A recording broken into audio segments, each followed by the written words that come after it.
आज सुबह के सत्संग में आपने सुना कि गुरु हो, पूरा गुरु हो, शास्त्र अनुकूल साधना हो और शिष्य भी पूरी मर्यादा आजीवन निभावे और गुरु जी के प्रति प्रभु तुल्य भाव रखे,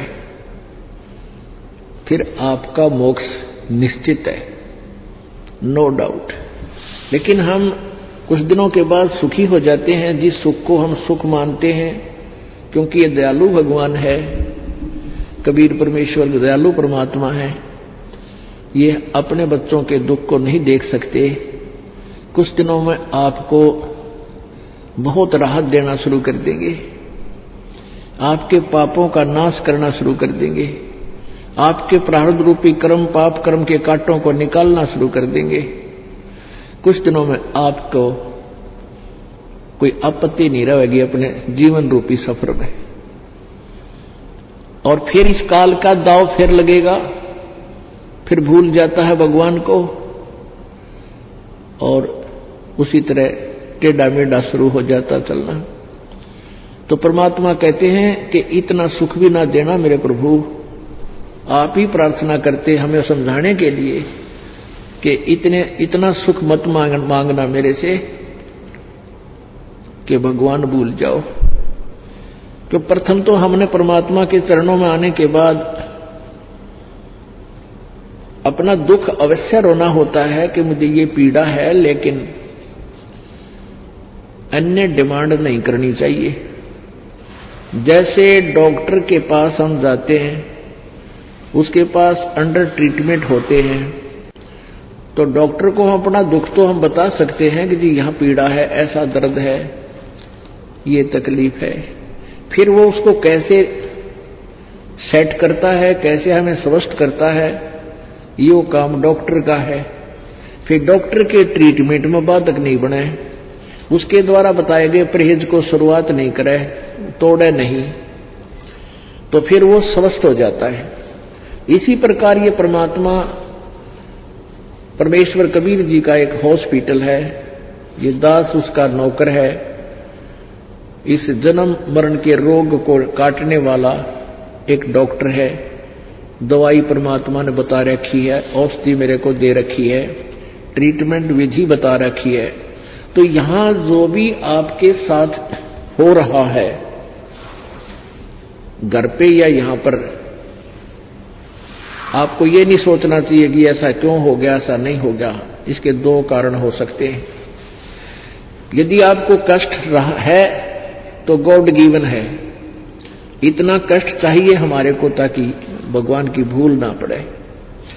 और कष्ट आपको अधिक बढ़ गया है तो आपका नाम खंड हो गया है, आपने डॉक्टर की मर्यादा निभाई नहीं है, जिस कारण से आपको पीड़ा बढ़ी है। वैसे नहीं बढ़ सकती। औषधि ठीक से यूज नहीं की या कोई परहेज तोड़ दिया। तो इसी प्रकार या तो आपने कोई नियम भंग कर दिए, तब आपको पीड़ा बढ़ सकती है, अन्यथा पीड़ा है और नाम आपके ठीक है तो गॉड गिवन है, परमात्मा का दिया हुआ है, उसमें अग्रम अग्रम ना करना। क्योंकि कहते हैं सतगुरु शरण में आने से आई टले बला, और जब माथे में जब भाग्य में सूली हो, सूली माने मौत, वह कांटे में टल जा। ऐसे ऐसे भारी कष्ट होना हो, जान जानी हो, पूरा परिवार नष्ट होना हो, एक्सीडेंट हो जाता है, एक टांग कट कर बच जाते हो, वो टांग काटना यानी वो अंग भंग करना डॉक्टर के लिए परमात्मा के लिए आवश्यक था, अन्यथा पूरा परिवार भी नष्ट हो सकता था। हमने युगों युगों के पाप इकट्ठे कर रखे हैं, तो परमात्मा अपने हिसाब से हमें जो है ट्रीटमेंट करेगा, हमारी हर तरह की सुविधाएं प्राप्त कराएगा, हमारे प्रारब्ध के कर्मों को काटेगा, निकालेगा, खत्म करेगा। जैसे डॉक्टर बताता है कि तेरा ये हाथ कटेगा, अन्यथा पूरा शरीर नष्ट हो जाएगा, तो फिर डॉक्टर को ये कहना पड़ता है जी जान बचा लो, हाथ बेस से कट जावे, तो डॉक्टर का शौक नहीं, डॉक्टर कोई दुश्मन नहीं, शत्रु नहीं, उसने अवश्य के जीवन की रक्षा करने के लिए एक हाथ को काटना। तो उसमें हम फिर कर क्या सकते हैं, सहमति ही देनी चाहिए। तो परमात्मा जो करते हैं आपके साथ, उसमें आपको कोई ऑब्जेक्शन नहीं होना चाहिए। हाँ, इतना ध्यान अवश्य रखें कि नाम ना खंड हो गया हो। नाम खंड होने से क्या होता है कि जैसे पहले तो जैसे जिसने बिजली का कनेक्शन ना ले रखा, तो वो क्या करता है, आटा भी हाथ से पीसे, पशुओं के लिए चारा भी हाथ से काटते थे, ऐसे मशीन व गोल गोल चक्कर की, और जल भी हाथ से निकालते थे, दूध भी हाथ से बिलोते थे, रड़कते थे। फिर ले लिया कनेक्शन, अब बटन स्विच ऑन कर देते हैं, अपने आप तो आटा पीसा जा रहा है और अपने आप कट कट कट कट सानी यानी चारा काटा जा रहा है। बटन दाब दिया, अपने आप मोटर सुर सुर करके नलका पानी का जो है ना बाल्टी भर देती है। और आपकी नालायकीतें गलतीतें, बिजली बोर्ड का बिल ना भरने से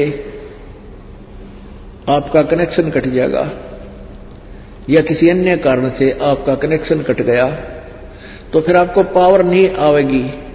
पहले जो पावर से काम हो रहा था वो बंद हो गया, फिर आप हाथ से कितना कर सकते हो ये अंडरस्टूड है। तो ऐसे तो परमेश्वर कबीर जी की शरण में आने से आपका सब कार्य उस ईश्वरीय शक्ति से होगा, कबीर परमेश्वर जी की पावर से होगा, और फिर परमात्मा की पावर से जो काम होगा वो बहुत ही स्पीड तो होगा, और जो मनुष्य नहीं कर सकता, मानव मैनुअली नहीं किया जा सकता, वो पावर किया करती है। तो ऐसी ऐसी अनहोनी आपके घर पर होंगी, आप सोच भी नहीं सकते। ऐसा सुख मालिक आपको देगा, सोचते रह जाओगे, हे भगवान मेरी तो जान जानी थी, और दवाई खा के छक लिया, कोई गोली काम नहीं कर रही थी, कोई किसी प्रकार की, और फिर एकदम वैसे ही आपको ठीक कर देता परमात्मा। तो पुण्यात्माओं कहते हैं, ना जाने के उस सतगुरु के शरण में आने से अगर फिर भी कोई आपत्ति आती है, तो ना जाने के बला टाली है भगवान ने। एक तो ये है, और दूसरा ये है कि आपने या कोई मर्यादा भंग करती है। इन दोनों में से एक ही होगा। तो इसलिए कोशिश रखें कि नाम भंग ना हो। मर्यादा भंग होने से बहुत हानि हो जाती है, काल का दाव लग जाता है। परमात्मा कहते हैं, जब लग हंसा हमरी आना, और काल लगे भी तेरा बाणा। आय हाय, कितनी प्यारी बात कही है। कबीर परमेश्वर कहते हैं, उस काल को कहा था जो यहाँ का मालिक है, ब्रह्म है, जो हमें यहाँ दुखी कर रहा है, पीड़ रहा है, गुमराह करके फंसा रखा है, उसको कहा था कि जब तक हंस मेरी आत्मा मेरी मर्यादा में रहेंगे, मेरा नाम खंड नहीं होगा, तब तक तो तेरा कोई तीर मेरे भक्त पर नहीं लग सकता, तो उसको किसी प्रकार दुखी नहीं कर सकता। तो काल ने कहा था, प्रभु जो नाम खंड कर देगा विलिंगली, तो उसको तो मैं नहीं छोड़ूंगा। तो परमात्मा ने कहा था, जब लग हंसा हमरी आना, और काल लगैडी तेरा बाना। कहे कबीर सुनो धर्मराया, हम शंखों हंसा पद परसाया।